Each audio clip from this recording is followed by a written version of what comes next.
దైవ గ్రంథమైన పరిశుద్ధ గ్రంథములో నుండి కొలసీలు రాసిన పత్రిక,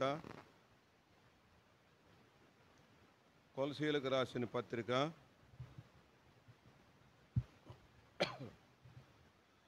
1వ అధ్యాయము 19-20 వచనాలు కలిసి ఉండే అందరం కలిసి చదువుకుందాం ప్రార్థనాపూర్వకంగా.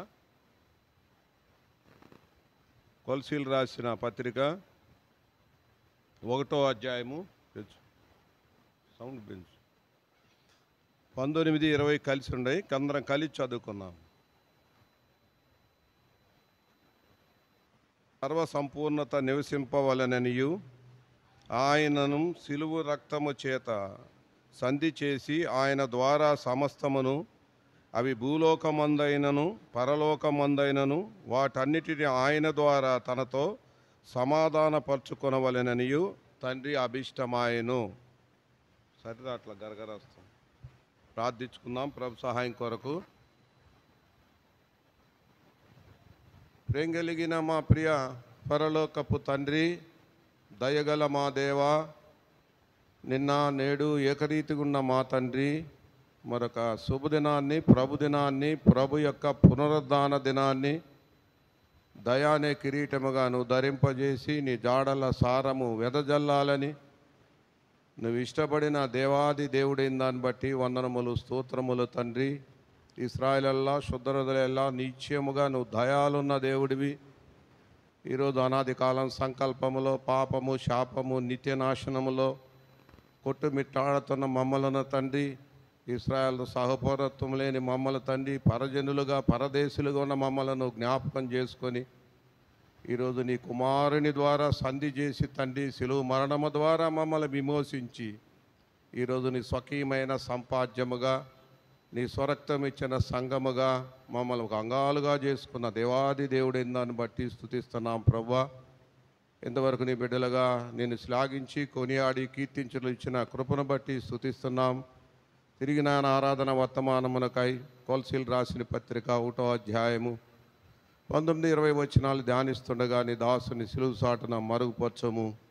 ఆత్మీయమైన, సత్యమైన, నిత్యమైన, అమూల్యమైన, జీవము కలిగిన నీ నోటి మాటలు నీ బిడ్డలంగా మేము నీ చెవి గ్రహించే మనసు దయచేసి ఆత్మైన దేవుని ఆత్మతోనూ సత్యముతోనూ ఆరాధించే కృప నన్ను మమ్ము దయచేయమని నీ దాసుని ఆయన తలంపుల ఆలోచనలు అయిపరచమని నీ చిత్తానుసారమైన జ్ఞానాన్ని నీ బిడ్డల ఎడలి ఏది ఉద్దేశించావో ప్రభువా అది అర్థం చేసుకునే కృప దయచేయమని, నీ ఆత్మ సంచారం మా మధ్య దయచేయమని, మమ్మల్ని అందరినీ కూడా రక్తపోషణకు తీసుకొస్తూ నీ సమాధానంతో పంపించమని మా కొరకు త్వరగా రానున్న ప్రభు అయిన యేసుక్రీస్తు వారి నామములో స్తుతించి ప్రార్థించి అడిగి వేడుకుంటున్నాం తండ్రి, ఆమేన్.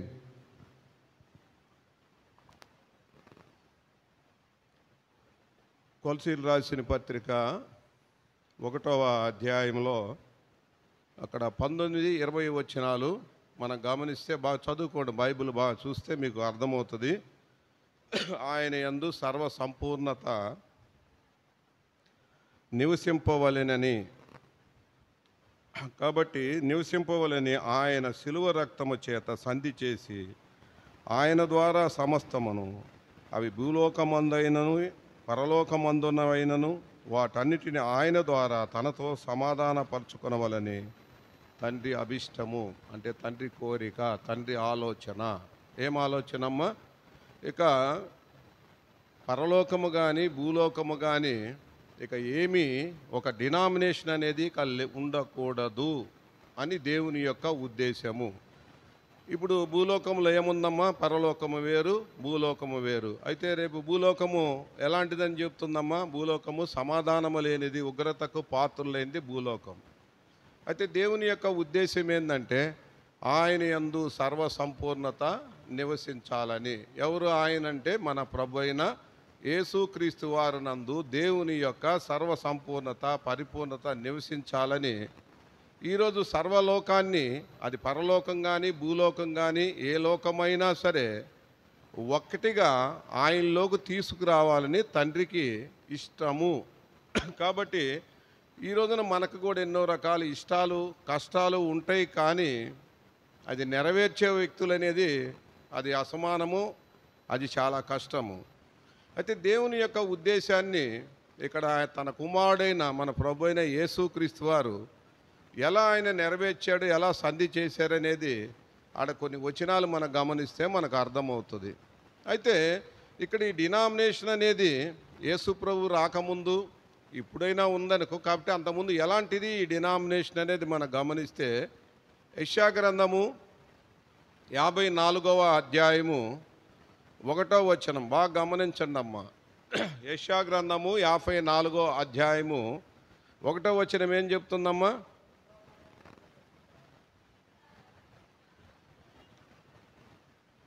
చదివేవాళ్ళు ముందు ఒక్కళ్ళు బాగా చదవండి, నేను తీసి చదివితే లేట్. ఇది గొడ్రాల పిల్లలు కనని దాన జయగీతమెత్తుము, ప్రసవేద పడని దాన జయకీర్తన ఎత్తి ఆనందపడుము. కాబట్టి సంసారి పిల్లల కంటే విడవబడిన దాని సంతానము విస్తారము. కాబట్టి ఈ ప్రవచన వాక్యం అనేది ఇక్కడ యెషయా ప్రవక్త మనం చెప్పినట్టుగా అర్థం చేసుకోవాలి. మొదటిగా ఏం చెప్తుందమ్మా? అక్కడ ఏం చెప్తుందమ్మా? ప్రసవ వేదన ఫస్ట్ అదేనమ్మా, గొడ్రాల. అంటే గొడ్రాల అనేది గమనిస్తే ఒక వ్యక్తికి ఏమైంది, భారీగా ఉంది. అయితే ఆ భారీగా ఉంది కానీ ఏం లేదామా, పిల్లలు లేదు. కాబట్టి అది మనం అర్థం చేసుకోవాలి. రెండోది, ప్రసవ వేదన లేదంటే అర్థమైంది ఆమెకు భర్త లేడని అర్థం. కాబట్టి కిందకు వచ్చేలాకే సంసారి సంతానము కన్నా కూడా విడవబడిన దాని సంతానము విస్తారము. ఇంతకీ సంసారి సంతానము అంటే ఎవరు అనేది మనము అంశానికి వస్తే, సంసారి సంతానము అనేది ఎవరు అనేది చూస్తే గలతీలు రాసిన పత్రిక 4వ అధ్యాయము 27వ వచనం చూడు తల్లి. గలతీలు రాసిన పత్రిక 4వ అధ్యాయము 27వ వచనం.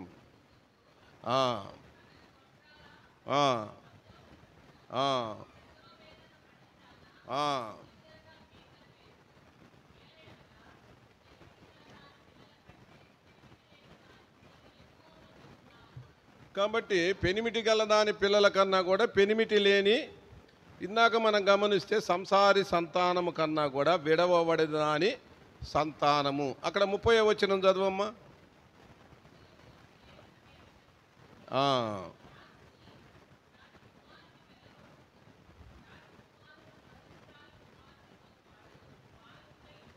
ఇప్పుడు అబ్రహాం సంతానం ఎవరమ్మా? అబ్రహాం సంతానం ఎవరమ్మా? అబ్రహాంకి ఎంతమంది భార్యలు తల్లి? 3 భార్యలు తల్లి. ఎంతమంది భార్యలమ్మా? ఏం తల్లి? కెతురా ఉంది, హాగర్ ఉంది, శారమ్మ ఉంది. అయితే ఏ 3 భార్యలు లేనప్పుడు కూడా నిజంగా దేవుడు ఎవరిని తీసుకుంటానన్నాడు? వాగ్దానము కింద చదివారు కదా, ఇసాకు సంతానం వల్ల నా సంతానం అనబడును అంది. మరి ఆయనకు పుట్టినోళ్ళేగా, మరి వాళ్ళిద్దరేమయ్యారు? కెతురా సంతానం కానీ ఇస్మాయిల్ సంతానం కానీ ఏమైందమ్మా? అది విడవబడినది. కాబట్టి మనకి ఆది నుంచి గమనిస్తే అందరం కూడా ఎక్కడొచ్చాము? ఆదాము సంతతిని వచ్చినప్పటికీ కూడా పాప అవిధేయతను బట్టి నీతిమంతుల్లో నుంచి ఏమయ్యారమ్మా? పాపాన్ని బట్టి ఏమవుతుందమ్మా? వేరుపరుస్తూ వచ్చారు. మనం అనుకుందాం, నోవాహు ఉన్నాడు. నోవాహు ఎంతమంది పిల్లలు? 3. ఒక ఆయన ఏమయ్యాడు? హాము. దేవుడు జీవంలోంచి వేరుపరచబడ్డాడు. తర్వాత మనం చూద్దాం, ఇసాకు ఎంతమంది పిల్లలు?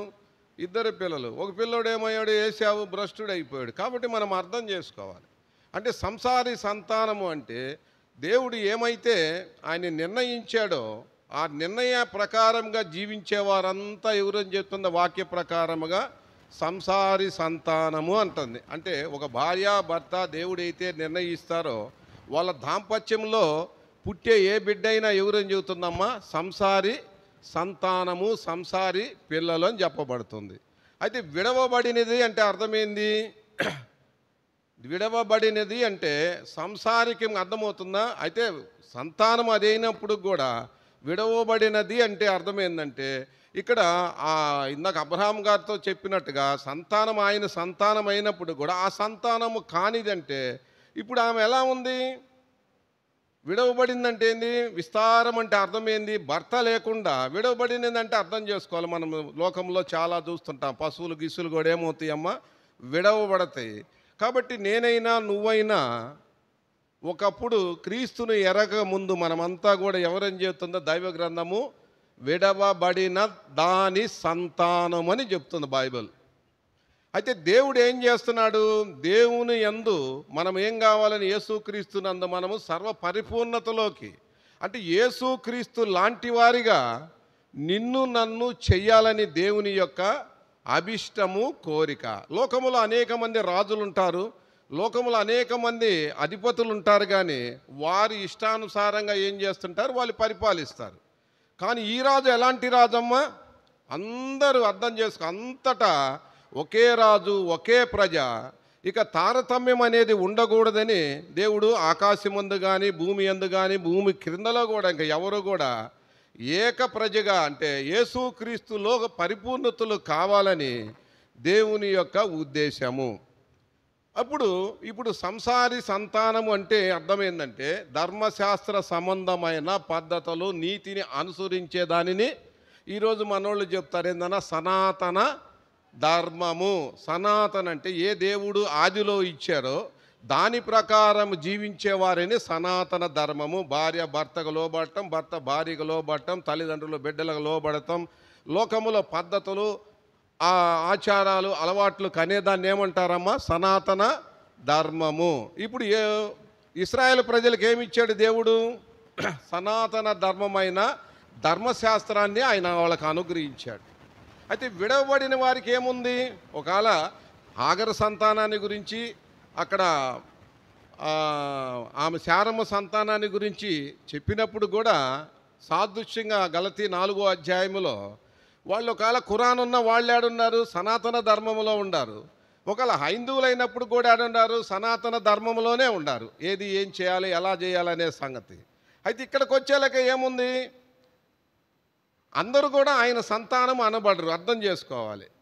కాబట్టి లోకంలో ఎలా జీవిస్తారు? ఇంకా దేవుడు కాని వారంతా, అంటే ఈ సనాతన ధర్మములో ఎవరైతే విడవబడిన వారు అనబడేవారు ఎలా ఉండాలనేది వాక్యంలో చూసుకుంటే ఇక్కడ ఎఫెసీయులకు రాసిన పత్రిక 2వ అధ్యాయము 2-3 వచనాలు చూడమ్మా. ఎఫెసీయులకు రాసిన పత్రిక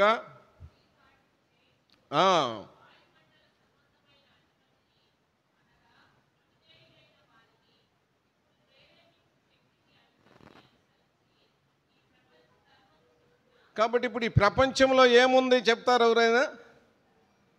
ఈ ప్రపంచంలో ఏముంది లక్ష్మి? సనాతన ధర్మం ఉంది. ఏంది సనాతన ధర్మము? వంశం నిలవటానికి పెళ్లి చేసుకోవాలి, పెళ్లి చేసుకున్నా పిల్లలు పుట్టాలి, పిల్లలు పుట్టినాకేం చేయాలి? చదివించుకోవాలి, చదివించినాకేం చేయాలి? పెళ్ళిళ్ళు చేయాలి, పెళ్ళిళ్ళు చేసినాక ఇల్లు కట్టాలి, ఇల్లు కట్టి, ఇది సనాతన ధర్మము. తల్లిని వదిన్ని తల్లిగా చూడాలి, మర్దల్ని కూతురుగా చూడాలి, బావని తండ్రిగా చూడాలి, మర్దిని కొడుకుగా చూడాలి. ఇదంతా కూడా సనాతన ధర్మము. అంటే ఈ యుగము చొప్పునంటే ఏంది అర్థము?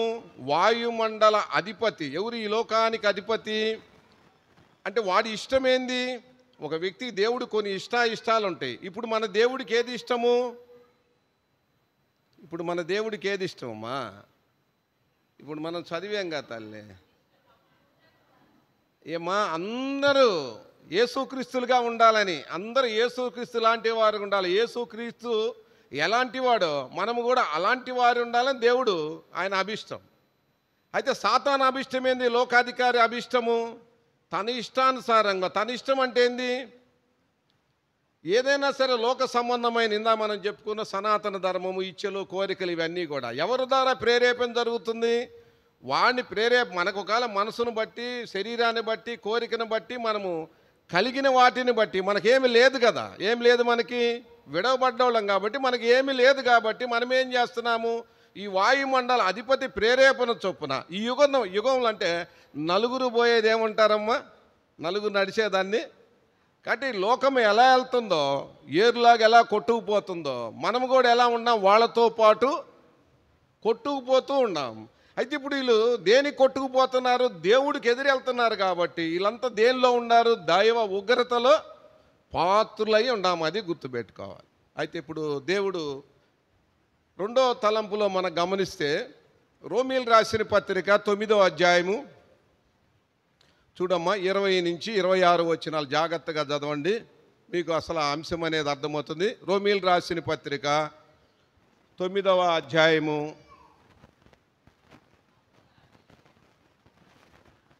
చదువు తల్లి.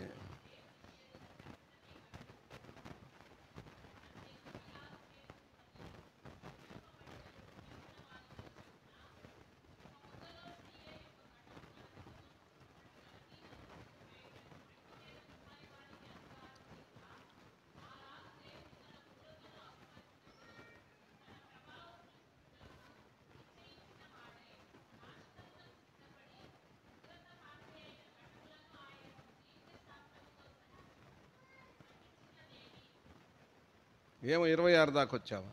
కాబట్టి ఒక కుమ్మరాయన ఉంటాడు. కుమ్మరాయన ఏం చేస్తాడమ్మా? మట్టిని చేస్తాడు. అతను పూజ చేస్తాడు, కుండ చేస్తాడు, లేకపోతే ఇంకోటైనా చేస్తాడు. ఈ మట్టి ఏందయ్యా నన్ను పూజ చేయకుండా నువ్వు కుండ ఎందుకు చేసావు, కుండ చేయకుండా బయటికి తీసుకెళ్లే పాత్ర చేసావని అతన్ని ప్రశ్నించిద్దా? ఇప్పుడు ఇక్కడ అడుగుతున్నాడు రోమీలతో. ఇక్కడ రోమీల్లో గర్వం కనపడింది. పౌలు గారు చెప్తున్నారు, ఓ రోమీలారు, అసలు మీరెవరు, మీ పరిస్థితి ఏంది? మీరంతా కూడా ఎవరు? విడవబడిన వారు.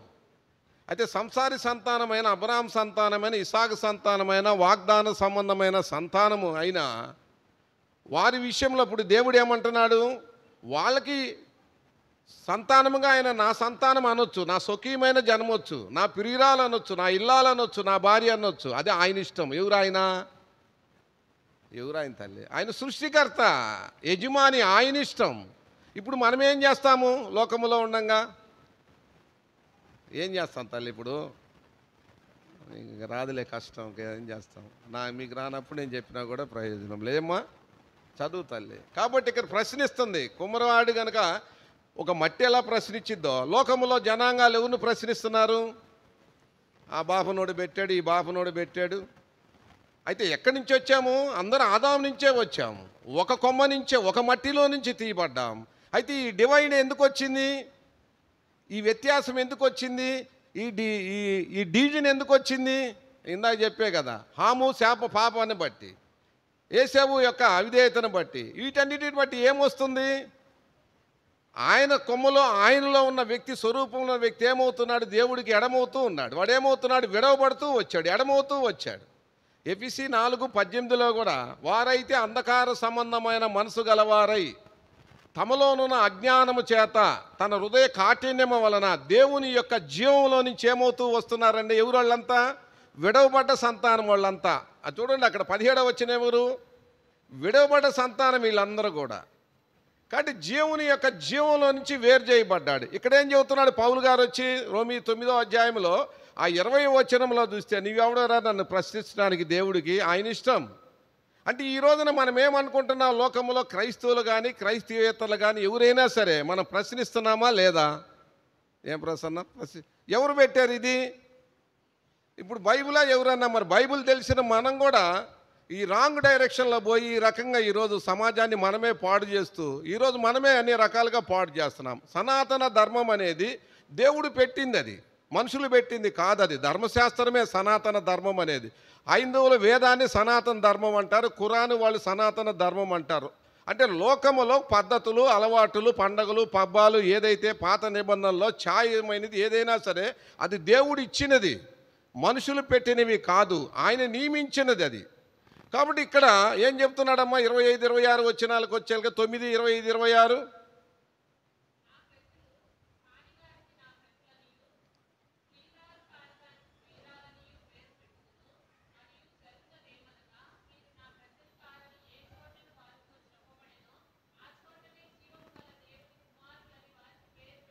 ఇప్పుడు ఏం కనపడుతుందమ్మా దీనిని బట్టి?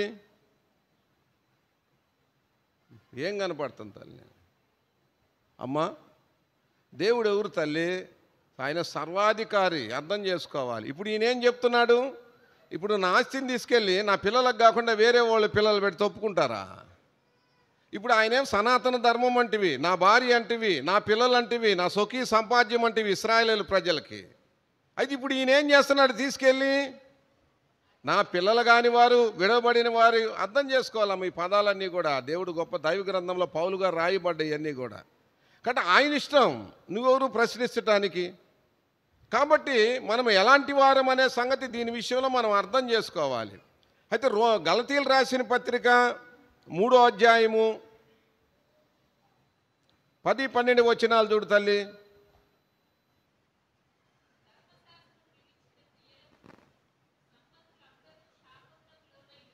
ఎందుకనమ్మా?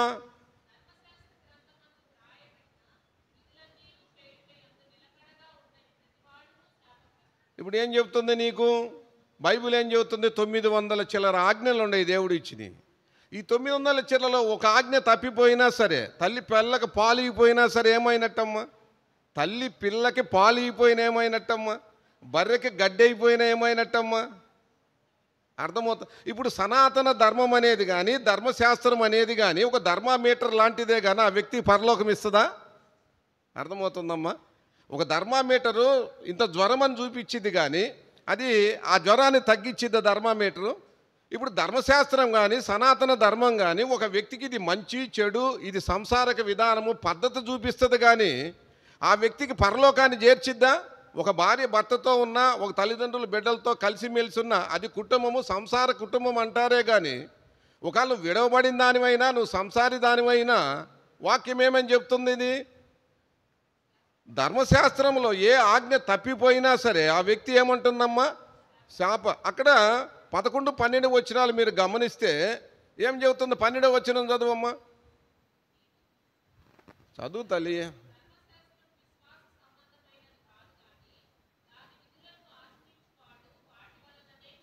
అర్థమవుతుందమ్మా? నేనుండా ఇలా ఆదివారం తలస్నానం చేసి వచ్చా, నా ఒళ్ళు శుభ్రంగా ఉంటుంది. ఇంకోటి విడవబడ్డోడు తలస్నానం చేయడం దగ్గర లేదు.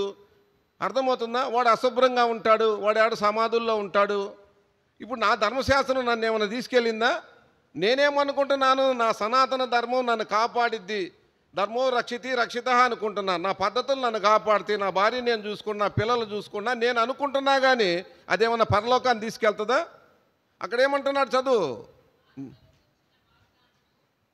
12 చదువు.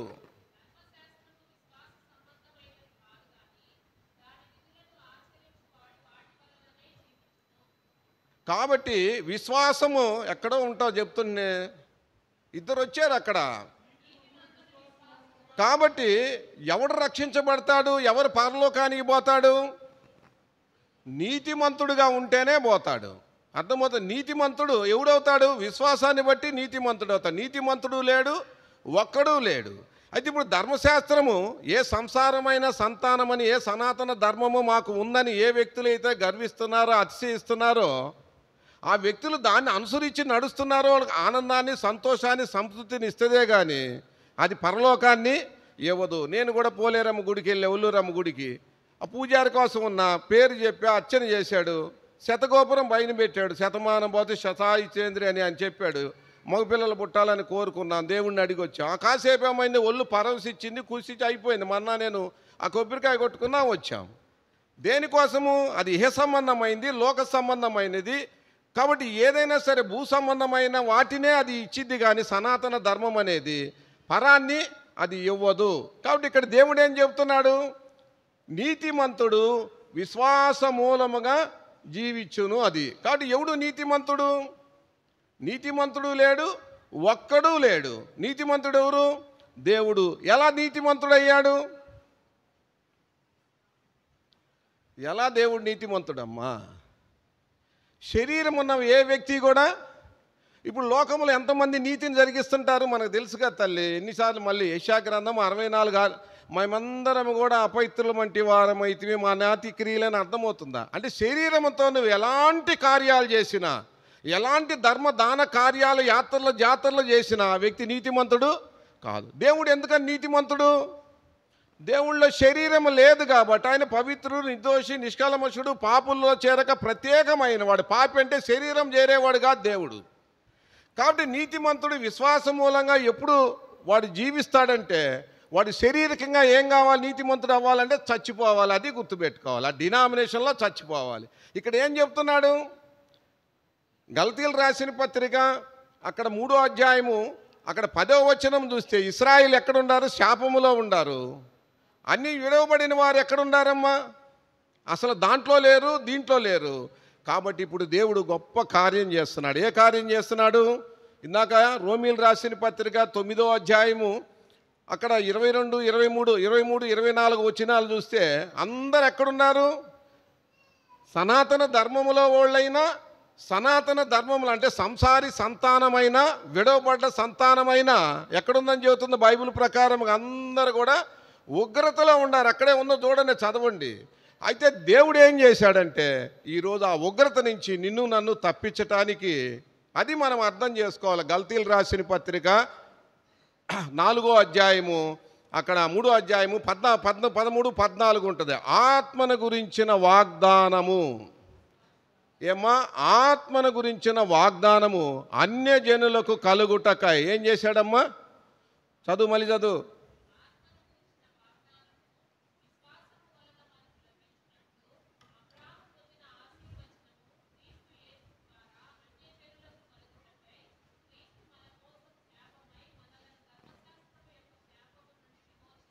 ఇప్పుడు మనకేం అర్థమవుతుంది? ధర్మశాస్త్రం ఏం చేస్తుంది? లలిత, ధర్మశాస్త్రం ఏం చేస్తుంది లలిత? రాశాడు కదా, చక్కగా రాశాడు కదా ధర్మశాస్త్రం ఏం చేస్తుంది? సనాతన ధర్మాన్ని ఎంత చక్కగా ఉంటుంది తెలుసా? ఏమో ఉపవాసాలు ఉండటం, తలస్నానాలు చేయటం, మంచి బట్టలు వేసుకోవటం, తల్లిని చూడటం, తండ్రిని చూడటం, మంచం ఎత్తుకోవటం, కంచం ఎత్తుకోవటం, లేకపోతే ఆ బిడ్డను చదివించుకోవటం, బిడ్డకు పెళ్లి చేయటం, లేకపోతే పిల్లలను కంటం, మనవరాళ్ళు ఎత్తుకోవడం, ఎంత కూడా సనాతన ధర్మం. అర్థమవుతుందా? అయితే అది ఎలా ఉంటుంది? అది చదివే కదా 12 ఏముంది అక్కడ? ధర్మశాస్త్రము.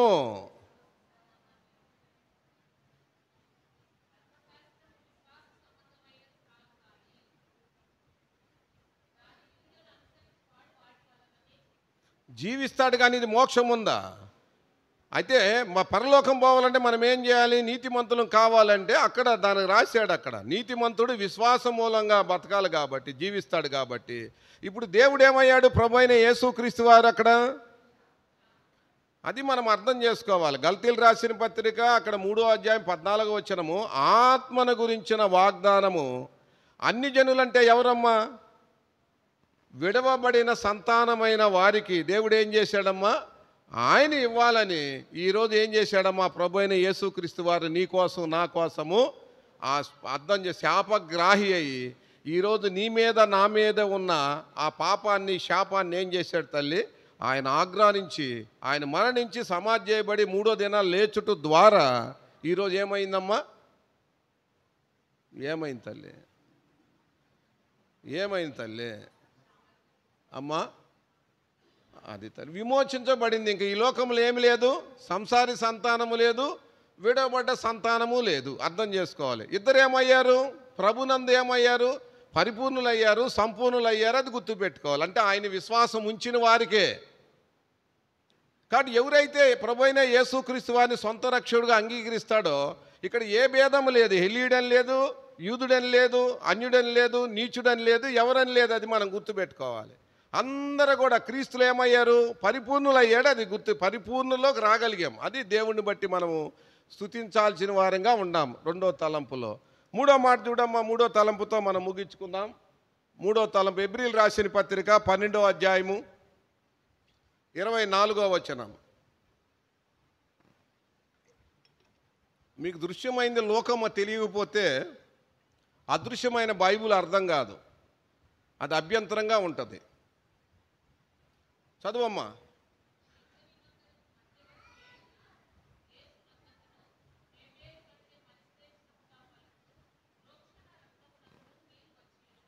ఇప్పుడు ఎక్కడికి వచ్చాం మనము? దేనిని బట్టి వచ్చాం తల్లి? దేనిని బట్టి తల్లి? యేసుక్రీస్తు యొక్క సిలువు రక్తము చేత. తండ్రి ఏం చేశాడమ్మా? యేసుక్రీస్తు సిలువు రక్తము చేత ఈరోజు ఏం చేశాడమ్మా? ఆ పరలోకాన్ని భూలోకాన్ని ఏం చేశాడమ్మా? కలిపాడు. పరలోకంలో అర్థమవుతుందా? మనము భూలోకంలో ఉన్న మనల్ని ఈ రోజున సంధి చేశాడు. ఎలా చేశాడంటే క్రీస్తు యొక్క సిలువ మరణాన్ని బట్టి. అక్కడ ఏమంటున్నాడు? హేబేలు వచ్చాడు. హేబేలు ఎవరు? నీతిమంతుడే హేబేలు. యేసు ప్రభు నీతిమంతుడే. అయితే హేబేలు రక్తం ఏం చేస్తుంది? పగ పగ పగ అంటుంది. మన్న నన్ను చంపాడు కాబట్టి ఆ మన్న చస్తేనే ఏమవుతుంది? నేను బ్రతుకుతా. మన్న సావకపోతే నేనేమవుతాను? అర్థమవుతుందా? ఆదికాండము 9వ అధ్యాయము 6వ వచనం చూడు తల్లి. ఆదికాండము 9వ అధ్యాయము 6వ వచనము.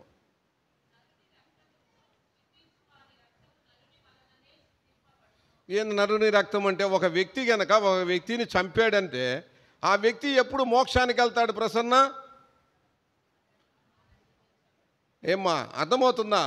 ఒక వ్యక్తిని చంపాడనుకో, చంపబడిన వ్యక్తి ఏం కావాలి? చచ్చిపోయిన వ్యక్తి బతకాలంటే ఏం కావాలి? చూడు తల్లి బైబిలు. ఏమ్మా అందుకని మనోళ్ళు ఏం చేస్తారు? ఎవరైనా హత్య చేస్తే వారికి ఏమేస్తారు? మరణ శిక్ష విధిస్తారు. ఈ వ్యక్తి మరణ శిక్ష కనుక విధించకపోతే ఆ చనిపోయిన వ్యక్తికి ఏమి లేదు? మోక్షం లేదు, పరలోకం. అయితే ఇప్పుడు కయ్యోను ఏం చేశాడు? ఏబేలుని చంపాడు. ఇప్పుడు ఏబేలు రక్తం ఏం చేస్తుంది? భూమి నుంచి మొర పెడుతుంది, అయ్యా మన్నను చంపు మన్నను చంపు మన్నను చంపు అని. కయ్యోను సావలేదనుకో, హేబేలు ఏమయ్యాడు? మోక్షం అనేది లేదు. అయితే హేబేలు ఎవరు? నీతిమంతుడే కావచ్చు. అర్థం చేసుకో, ధర్మశాస్త్రానికి సాదృశ్యమైన వ్యక్తి హేబేలు. రక్తానికి రక్తం అంటుంది, ప్రాణానికి ప్రాణం అంటుంది, కంటికి కన్ను పన్ను పన్ను అంటుంది ఎవరమ్మా? నీతిమంతుడైన హేబేలు. ధర్మశాస్త్రం కూడా నీతిమంతమైందే కానీ అది ఏం చేయదమ్మా? అది అర్థం చేసుకోవాలి. అయితే ఈ నీతిమంతుడు ఎవరో చూడమ్మా. ఈ నీతిమంతుడు ఎవరమ్మా? ఎవరైతే తనను చంపారో వారికి ఏం చేస్తున్నాడు ఈయన? ఇతనే పగ పగ పగ అంటుంది హేబేల్ది. అయితే ఈ నీతిమంతుడు రక్తం ఏం చేస్తుంది? ప్రేమ ప్రేమ ప్రేమ. అయ్యా నన్ను చంపు, అయ్యా నన్ను చంపు, అయ్యా నన్ను చంపు, అయ్యా నన్ను చంపు అంటుంది. అర్థమవుతుంది. ఎందుకని? ఈయన చనిపోతేనే అనీతిమంతులమైన నువ్వు నేనేమవుతాను తల్లి? బ్రతుకుతాం. కాబట్టి నన్ను చంపు నన్ను చంపు. మనకు తెలుసు కదా, ఎబ్రిల్ రాసిన పత్రిక 5:7 ఆయన శరీరం ఉన్న దినాల్లో మహారోదనతోనూ కన్నీళ్లతోనూ యాచనలతోనూ తను మరణం నుంచి విడిపించవాని కొరకు అయ్యా నన్ను చంపు నన్ను చంపు నన్ను మతికిచ్చు. అప్పుడు ఈ చనిపోయిన లోకమంతా కూడా సంసారి సంతానం కానీ విడవబడి సంతానం లోకములో ఉన్న ఏ మానవాలైనా నీతిమంతులుగా విశ్వాసాన్ని బట్టి వాళ్ళు వస్తారు. కాబట్టి వాళ్ళకేముందమ్మా? ఆ పరలోకం అనేది ఇవ్వాలి అనేది దేవుని యొక్క ఆడ ఉద్దేశం అనేది మనం గమనించాలి. కాదు ఇప్పుడు మనం ఎవరికి వచ్చాము? ఇప్పుడు యేసు ప్రభు మీద, ఆయన మరణ భూస్థాపన పునరుద్ధానం మీద మన విశ్వాసం ఉంచాం. కాబట్టి ఇప్పుడు మనం ఏమయ్యాము? ఆ రక్త పోక్షణకు మనము రాగలిగాము. పాత నిబంధనలు ఎక్కడున్నాము?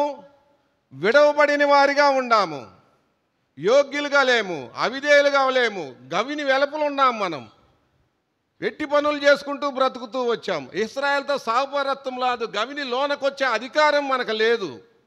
అలాంటి దేవుడు ఈరోజు ప్రభు అయిన యేసుక్రీస్తులో పరిపూర్ణులు కావాలని, సంపూర్ణులు కావాలని అక్కడ అపోస్తలకార్యాలు 17:31 ప్రకారముగా ఆ అజ్ఞాన కాలమున దేవుడు చూచి చూడక ఊరకుండెను, ఇప్పుడైతే అందరూ అంతటను మారు మనసు పొందాలని ఆయన ఆజ్ఞాపించాడు. కాబట్టి తాను నియమించిన మనుషుని ద్వారా ఈ లోకానికి భూలోకానికి ఒక టైంలో తీర్పు తీరుస్తారు. కాబట్టి ఆ తీర్పు నుంచి తప్పించటానికి ఆయన ఏం చేశాడమ్మా?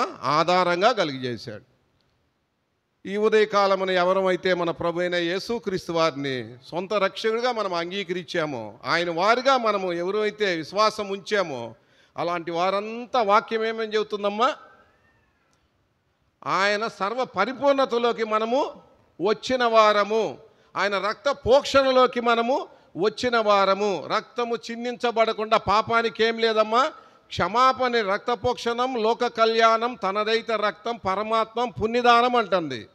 అంటే రక్తం అనేది దేవుడు పరమాత్ముని యొక్క రక్తమే చిందించబడాలి. కాబట్టి పరమాత్ముడికి రూపము లేదు. కాబట్టి ఆయన ఏం చేశాడు? శరీరగా పాపంలో ఈ రూపానికి వచ్చి రక్తమాంసాలు గలవాడిగా నీ కోసం నా కోసం తన రక్తాన్ని ప్రోక్షించాడు. కాబట్టి శిలువలో ఆ ప్రోక్షణ ద్వారా ఈరోజు ఏమైంది? సర్వ మానవాళికి ఏమైందమ్మా? పాప క్షమాపణ అనేది ఈరోజు తండ్రి అయిన దేవుడు అనుగ్రహించాడు. ప్రియ సహోదరి సహోదరుడా, ఈ ఉదయకాలమున ఎవరమైతే మన ప్రభు అయిన యేసుక్రీస్తు వారిని సొంత రక్షకుడిగా మనం అంగీకరించామో అలాంటి వారికి దేవుడు మూడో విషయంగా ఆయన ఇచ్చిన గొప్ప ఆశీర్వాదము, విడవబడిన నీకు నాకు మొట్టమొదటి తలంపుగా యెషయా గ్రంథము 53వ అధ్యాయము 10వ వచనం. త్వరగా వెళ్ళిపోద్ది, టైం ఏం చాలదు.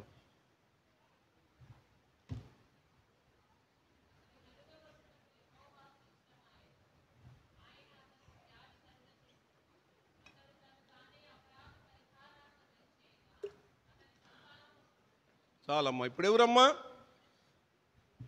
ఏమర్థమైంది తల్లి? ఈరోజు ఆయన కొత్త నిబంధనకు మధ్యవర్తిగా ఈరోజు ఆయన రక్త ప్రోక్షణ కిందకి, ఆ రోజు ఏందమ్మా సిపోతో కొట్టేవాళ్ళు, ఇసోపుతో వచ్చిన వాళ్ళకి ఏం చేసేవాళ్ళు, చల్లేవాళ్ళు. ఏది సనాతన ధర్మంలో. ఈరోజు కృత నిబంధనకు వచ్చేళ్ళకే దేవుడే తన రక్తాన్ని, తన ప్రాణాన్ని ఏం చేశాడు తల్లి, నిన్ను నన్ను ప్రోక్షించి ఈ రోజున ఆయన మరణం మనకి జీవాన్ని తీసుకొచ్చింది. ఆ జీవంలోకి ఎవరైతే రాగలిగామో అలాంటి వారంతా ఎవరని చెప్తుంది? కోపం వస్తుంది. అదే నా బాధ. బైబిల్ చూస్తున్నారు, చదువుకున్నారు, జ్ఞానం లేని నాబోటి పామరుడు దుఃఖం. 4 గంటల దాకా నిద్రపోతే ఏ మాట పడితే ఆ మాట, మళ్ళీ 5ంటికి లేచి రావాల్సి వచ్చింది. నాకు వాక్చాతుర్యం జ్ఞానాశయం ఉంది, బైబిల్ అక్కర్లేని చెప్పగలుగుతాం, బతుకుతారని ఇంకా బతికించాలని ఆశ. బైబిల్ చూసినప్పుడు ఇంకెందుకు రావటం పోవటం, ఏం మాట్లాడకూడదు అనుకుంటా, ప్రయోజనం లేదు. కాబట్టి యేసుక్రీస్తు వారి యొక్క రక్త పోషణము నిన్ను నన్ను ఎక్కడ తీసుకొచ్చింది? అతని సంతానంలోనే తీసుకొచ్చింది. ఈరోజు మనం ఎవరి సంతానము? విడవబడదాని సంతానమా లేకపోతే సంసారి సంతానమా? అర్థం చేసుకో, దేవుని సంతానమయ్యాం. అది క్రైస్తవుడు. రెండో మాట చూడు, ఎవరు ఆయన సంతానంలో ఉన్న గొప్ప క్వాలిటీస్ చూడు. యోహాను సువార్త 1వ అధ్యాయము 13వ వచనం. ఎవరికి పుట్టారు వీళ్ళు?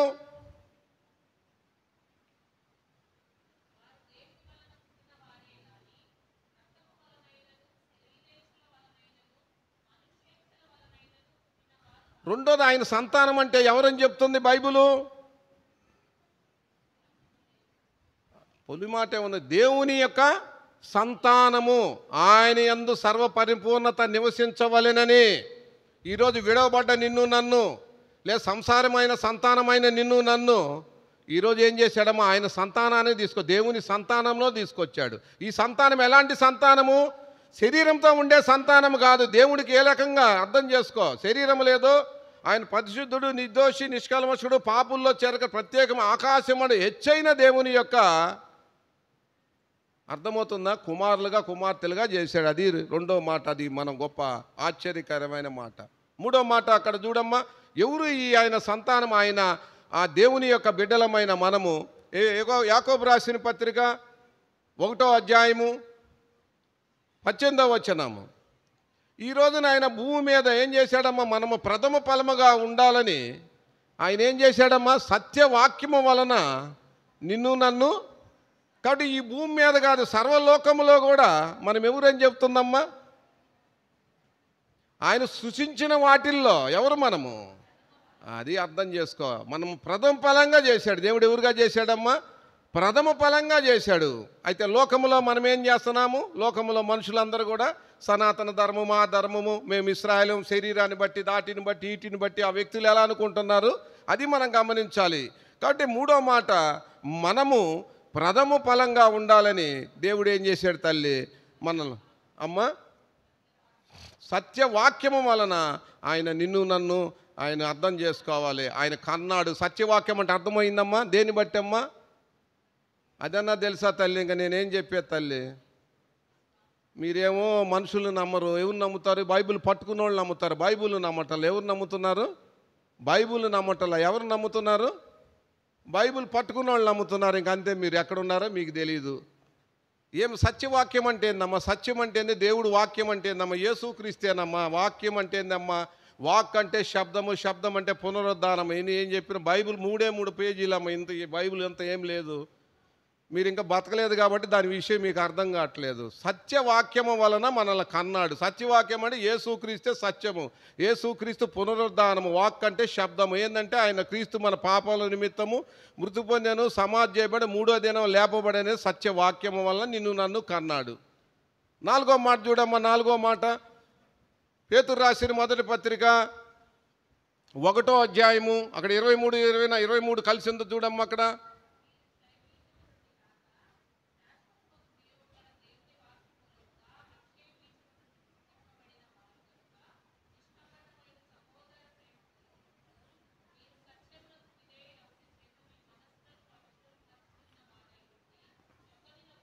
నాలుగో మాట ఎవరని చెప్తుందమ్మా? అయ్యయ్యో, ఎవరని చెప్తుంది? సార్ చక్కగా ఉంది, అక్షయులు అంటుంది. ఒకవేళ సనాతన ధర్మము సంతానమైన, విడవబడిన సంతానమైన వాళ్ళు అక్షయులా? ఏమో యూదులైనా, లేకపోతే హెల్లీలైనా, లేకపోతే ఎట్టోళ్ళైనా, ఇంకెవరైనా వాళ్ళు అక్షయులా? కాబట్టి ప్రథమ ఫలమైన మనల్ని ఇప్పుడు దేవుడు ఏం చేశాడు తల్లి? ఆ యేసుక్రీస్తు యొక్క ఆ ప్రోక్షణ రక్తము కింద వచ్చిన వ్యక్తులు ఎవరని చెబుతుందమ్మా? అక్షయులు, క్షయము కానివారు. అయితే ఇప్పుడు మళ్ళీ ఏమి లేదమ్మా, నిష్కపటమైన సహోదర ప్రేమ. ఆ సత్యం అన్నాడు, నిష్కపటమైన సహోదర ప్రేమ. ఏంది నిష్కపటమైన సహోదర ప్రేమ? ఇప్పుడు మనం నిష్కపటమైన ప్రేమ ఉంటుంది లోకములో. ఏం ప్రేమ ఉంటుంది? భార్య మీద భర్త, భర్త మీద పిల్లల మీద తల్లిదండ్రులు ప్రేమ ఉంటుంది. ఇదంతా ఏంది? వాళ్ళకి కలిగే నిష్కపటమైన ప్రేమ. ఇది ఏ ప్రేమ? ఏ ప్రేమ ఇది? మనం తెలిస్తే కదా. కానీ మనల్ని మనం ప్రేమించుకునే వాళ్ళకి మనం అర్థం కాదు. ఇప్పుడు యేసుప్రభు ఎవరిని ప్రేమించాడు? ఇది సహోదర ప్రేమ, అర్థం చేసుకోవాలి. విడవబడిన నిన్ను నన్ను అది గమనించాలి. అలాంటి ప్రేమ ఈరోజు దేవుడు నీకు నాకు అనుగ్రహించాడు. అది మనము ఆడ గమనిస్తే చూడమ్మా, ఎబ్రీలు రాసిన పత్రిక 2వ అధ్యాయము 9వ వచనం చూడు తల్లి. 9, 10, 11 వచనాలు ఉంటే 9 చదువు, మీకు అర్థం కావాలి.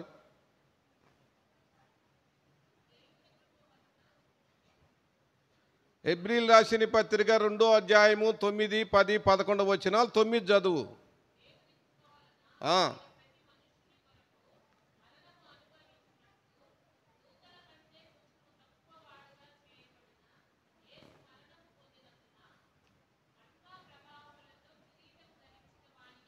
ఏందమ్మా దూతల కంటే కొంచెం తక్కువ అంటే ఏంది? ఏమ్మా దేవుడు దూతల కంటే కొంచెం తక్కువ అంటే ఏంది అర్థము? ఎట్ట లలితమ్మ, ఎందుకు వస్తాం ఎందుకు పోతాం అర్థం చేసుకోండి తల్లి. నేను ఎందుకు బాధపడుతున్నాను? ఏం లేదు, అందరు జీరోలని నాకు తెలుసు. అక్కడే ప్రపంచంలో లేరులే, మిమ్మల్ని అనుకోవటం కూడా తప్పు. బైబిల్ అసలు తెలియదు, ఏదో వస్తున్నాం పోతున్నాం అనేది. కాబట్టి దేవుని కన్నా కొంచెం అంటే దేవుడికి ఏముంది? దూతలకు ఏముందమ్మా? శరీరం లేదు. అయితే దేవుడు ఏమయ్యాడమ్మా? శరీరంలోకి వచ్చాడంటే దేవతల కన్నా తక్కువైనోడా? దేనికి వచ్చాడు శరీరంలోనికి? నిన్ను నన్ను రక్తపోషణలో తీసుకురావటానికి, ఆయన రక్తపోషణలోకి తీసుకురావటానికి. కాబట్టి ఏం చేశాడు? 10వ వచనాన్ని చూస్తే, కాబట్టి ఈరోజు దేవుడు ఏం చేస్తున్నాడు? ఆకాశం కానీ భూమి కానీ ఇందాక ఆయనతో సమాధాన పరుచుకోవాలని, ఆయనలో పరిపూర్ణతకు రావాలని దేవుని యొక్క ఉద్దేశం ఏంటిది? ఆ బంగారు వీధులు కానీ, ఆ పరలోకం కానీ, ఏదైనా సరే దేని కొరకు ఆయన నిర్మించాడో ఆ సంపాదన అంతా నీకు నాకు ఇవ్వాలని దేవుని యొక్క ఉద్దేశము. కాబట్టి ఆ ఉద్దేశంలోని తీసుకురావడానికి ఆయన ఏం చేస్తున్నాడు? చదువు 10, 11.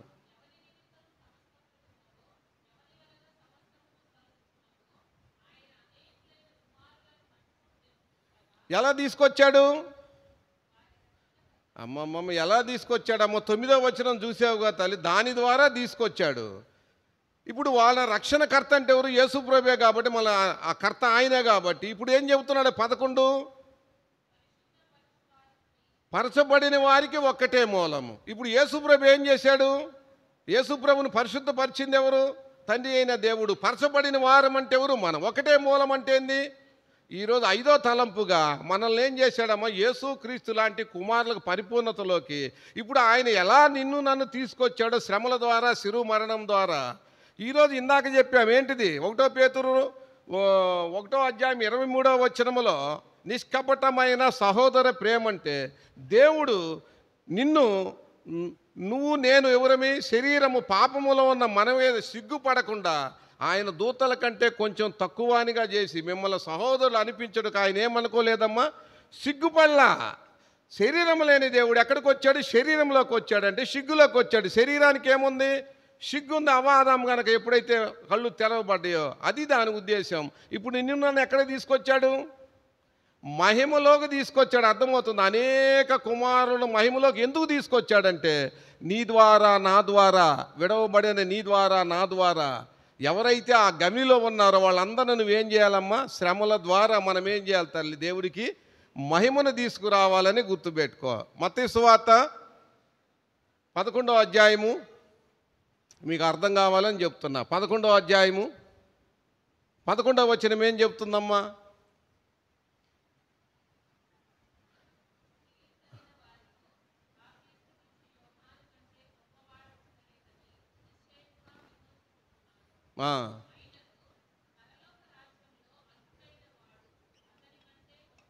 ఏమర్థమైంది తల్లి? ఏమర్థమైంది? శారీరకంగా ఎవరమ్మా? యోహాను, ఆయన కన్నా గొప్పోడు లేడు. ఇప్పుడు ఆత్మీయంగా ఇక్కడ ఎవరు? ఎట్టోడేమయ్యాడు? యోహాను కన్నా కూడా పరలోకంలో ఎట్టయ్యాడు? ఎట్టయ్యాడు తల్లి. కేవలం మనము విశ్వాసాన్ని బట్టి నీతిమంతులుగా రక్తపోక్షణగా మనం వచ్చాం కాబట్టి ఈరోజు యోహాను కన్నా కూడా, అర్థమవుతుందా? స్త్రీలు కనిన వాళ్ళలో ఆయన కన్నా కూడా, ఆయన ఎవరు? వాళ్ళ నాన్న యాజకుడు జక్రయ్య, ఎలిజబెత్కి అంత మించిన వాళ్ళు ఎవరు లేరు. శారీరకంగా చూసుకుంటే, ఆత్మీయంగా చూసుకుంటే మనకన్నా కూడా ఆయన. ఎందుకని? శారీరకంగా చూసుకుంటే మనం ఎవరుమి? విడవబడ్డోళ్ళం. మన తల్లి లేదు, తండ్రి లేదు, వాయ లేదు, వరుస లేదు, సనాతన ధర్మం లేదు. అవన్నీ మనం లోతుకెళ్తే మన బ్రతికేదో మనకు అర్థమైంది. అలాంటి వారిని ఈరోజు దేవుడు ఎలాంటి వారిగా చేశాడమ్మా? యోహాను కన్నా కూడా, అర్థముందా? శరీర అంతస్తుల కన్నా కూడా పరలోకంలో ఏం చేశాడమ్మా? దేవుడు అధికగా చేశాడు. అంతేకాదు, భూలోకంలో ఉన్న నిన్ను నన్ను 27వ వచనం చదువు తల్లి.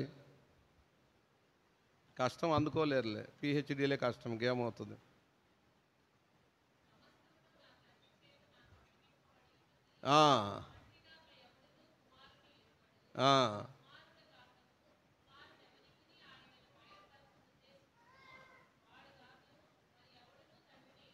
ఇప్పుడు అర్థమవుతుంది తల్లి.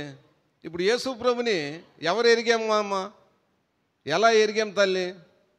అదన్నా తెలుసా? పోని తండ్రి వల్ల. ఎవరు వల్ల ఎరిగాం తల్లి? ఇప్పుడు యేసు ప్రభు యొక్క రక్తపోక్షణ కింద మనం వచ్చాం కాబట్టి ఆ పరలోక తండ్రిని మనం ఎరగలిగే ఎవరి ద్వారా? Jesus the way. అర్థమవుతుందా?